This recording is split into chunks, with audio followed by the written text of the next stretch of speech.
I got to the trailhead around 3:30 p.m. It wasn't ideal, but I had a few good hours of daylight left.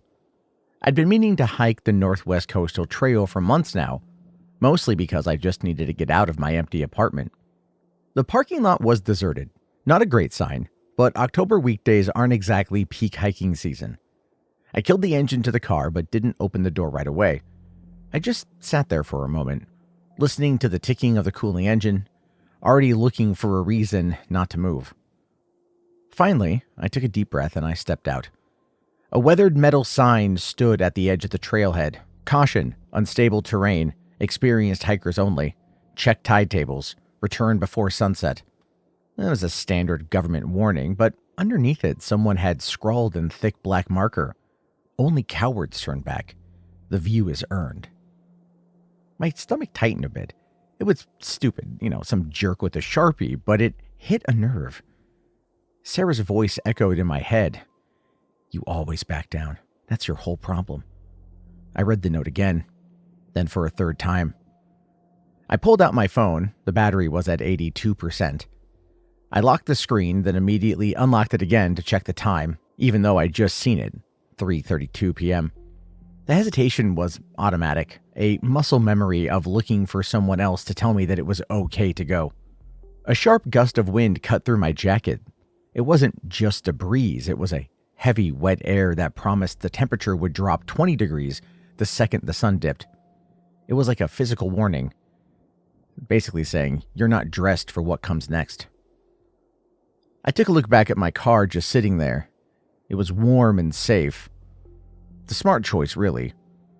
But if I got back in, I earned nothing. I would just be the guy that drove 2 hours to look at a sign and then go home again. I tightened my backpack straps, pulled my beanie lower, and stepped onto the trail. The wind picked up as I rounded the first bend, and then the ocean stretched out, gray and restless below. The trail followed the coastline like a pencil sketch. Sometimes it was sharp and clear, other times smudged by erosion. I had to admit, the view was something. Jagged rocks breaking the waves below, white spray catching the light. It was almost peaceful. Until a long shadow stretched across the path, reminding me exactly how fast the day was burning. The beauty suddenly vanished, replaced instantly by the cold math of daylight versus distance. Was the sun lower than a minute ago? I didn't actually know. I dug up my phone again. It was 3:48 p.m. I opened the GPS app that I had downloaded last night. A blue line appeared, tracing the trail ahead. The screen said I had about 4 miles to go before I reached the viewpoint. The little dot representing me blinked reassuringly. My shoulders dropped a bit, the knot in my chest loosened. I wasn't just wandering anymore. I was safely being guided. I kept walking with my phone in my hand, my eyes fixed on that blue line instead of watching my feet. The path narrowed, hugging the cliff's edge. I should have been paying attention to the terrain, but the screen felt safer than the ground in front of me. But then the blue line stuttered. The little dot jumped back and forth, unsure where I was. The signal flickered, and a small yellow triangle appeared. GPS accuracy reduced. I stopped dead. My muscles locked, weight shifting awkwardly as my left boot skidded on a patch of loose gravel. A shower of pebbles clattered down the cliff face, but I didn't look down to see where they fell. I just held the phone tighter, turning in a slow, desperate circle. "Come on," I whispered, my eyes glued to the screen. The real trail was right in front of me, perfectly visible, but it didn't matter. I wasn't moving until the phone told me that it was okay. The blue line snapped back into existence. The app finished its silent calculation and the spinning wheel vanished. So I started walking again. For 10 minutes, the hike felt deceptively normal. Boots on dirt, the golden light from the incoming sunset, the illusion of control. I started to let my guard down again, thinking that the worst was over. But then my phone spasmed in my hand. It wasn't a normal vibration. It was a long, jarring buzz that went straight up my arm. A red banner pulsed across the screen. Obstruction detected. Rerouting for optimal time. I froze mid-step. There was nothing there. There was no obstruction in the road. Just the same wide dirt trail continuing along the ridge, disappearing safely around a bend of cypress trees. No fallen logs, no rock slide, and most importantly, no police tape. The app refreshed, forcing the map to zoom in. The wide, safe path ahead was grayed out, marked with a tiny X. A new blue line branched off to the right, plunging down a narrow deer trail towards the water. A bright green icon sat next to it. Verified route. I looked down at the side path. It was barely a foot wide, dropping at a sharp angle between jagged rocks. Something about it looked very wrong. That can't be right, I muttered to myself. I zoomed in on the map, desperate for the logic. My eyes saw a clear path, but the screen saw data I didn't have. Verified meant certainty. It meant consensus. If I ignored it and walked into a washout a mile down, I'd be the idiot who thought he knew better than the satellite. I'd have to double back in the dark. And I didn't bring a flashlight. I took one last look at the main trail. It looked fine, but the screen on my phone said stop. So, I turned my back on the easy path and lowered myself onto the narrow track. The moment I took the first step down, the heavy scrub brush snapped back into place behind me, instantly hiding the ridge. The sound of the wind changed, dropping to a low, hollow moan. I took a deep breath and moved forward. I was committed now. The ground betrayed me almost immediately. My boots hit loose shale and I slid 6 feet before I could stop, catching myself on my palms. Sharp, jagged rocks bit into my hands, shredding the skin. The path, if you could call it that, was nothing but a scar of broken stone layered over a slick, wet incline. I took another step and skidded again. A shower of stones clattered down the slope, bouncing once, twice, then vanishing into the silence below. I waited for a splash, but I never heard one. "You're fine," I whispered, wiping grit from my bloody palms. "This is the verified way." I reached for my phone, needing the anchor of the blue line. I tapped the screen and the battery icon turned red. 55% now. That wasn't possible. It had been over 80% at the trailhead. I stared at the number, waiting for it to correct itself, but it just trickled down to 54%. The blue line was still there, cutting through the screen like a laser, but the directional text had changed. The helpful "continue for 0.4 miles" was gone. In its place, pulsing in a stark sans serif font, was a single command: continue. I tried to swipe the banner away, but the screen didn't respond. I zoomed out, trying to see the end of the route, and the text shifted again, aggressive and specific. "Do not hesitate." A cold sweat broke out on the back of my neck. Maybe it was the shock or the blood rushing to my ears, but this felt personal. It felt like the phone was watching me bleed on the rocks and getting impatient. I dimmed the screen to its lowest settings and shoved the phone deep into my pocket, terrified of the drain of the battery. If it died out here, the verified route became a tomb where no one would find me. I picked up my pace, abandoning caution for speed. I half slid, half climbed down the crumbling trail. My breathing turned shallow and quick. Every step sent more rocks tumbling into the void, but I didn't stop to listen for the impact. I had to keep moving. I had to beat the battery. The only thing worse than following the blue line was losing it completely. I hit the bottom of the descent with burning thighs, gasping for air as a cloud of loose dust settled around my boots. The phone buzzed in my hand, a cheerful finalizing chime. Destination reached. I looked up, expecting to see the trail widen. I expected a bench, a sign, a way out. There was nothing.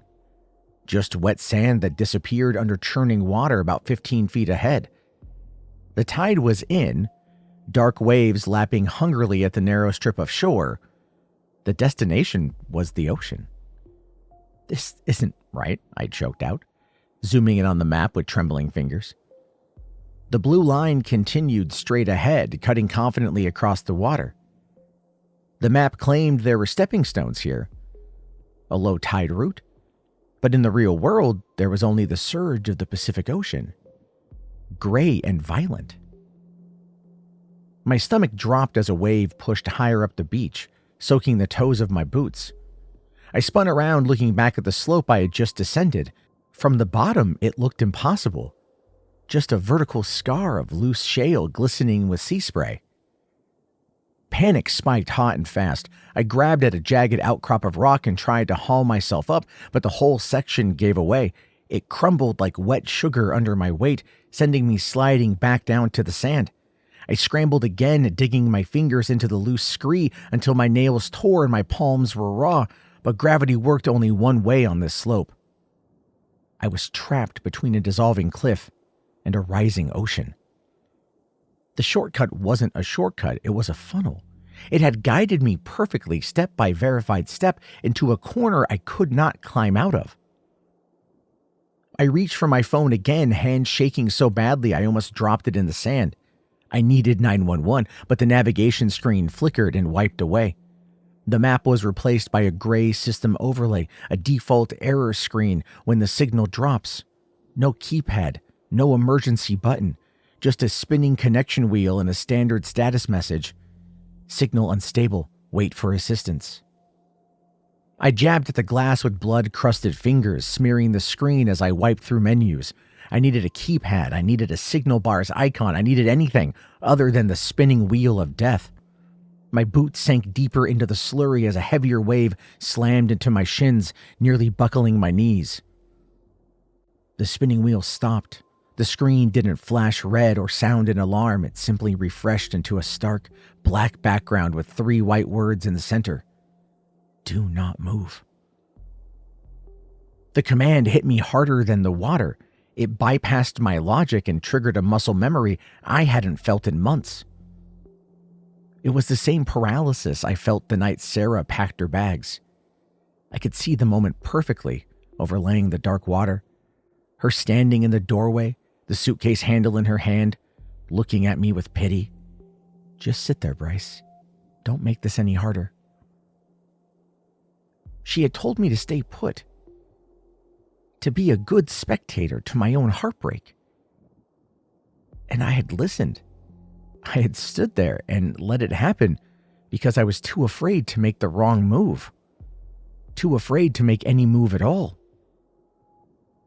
Now the phone was the voice in the kitchen. My muscles locked.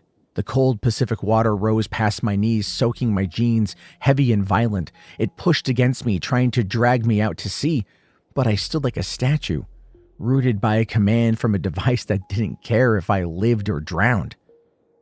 Wait for assistance, I whispered, the salt spray stinging my lips. Yeah, right, I thought to myself. The battery icon turned to a critical red 3%. Another wave hit, waist high this time.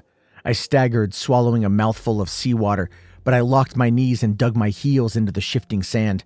I forced myself to stand rigid against the crushing weight of the water, fighting the current just to remain exactly where I was told. 2% now. The screen dimmed, the words "do not move" fading into a ghostly gray. 1%. Please, I begged the machine while squeezing onto the phone. The screen winked out. No fade. No goodbye. Just instant, absolute black.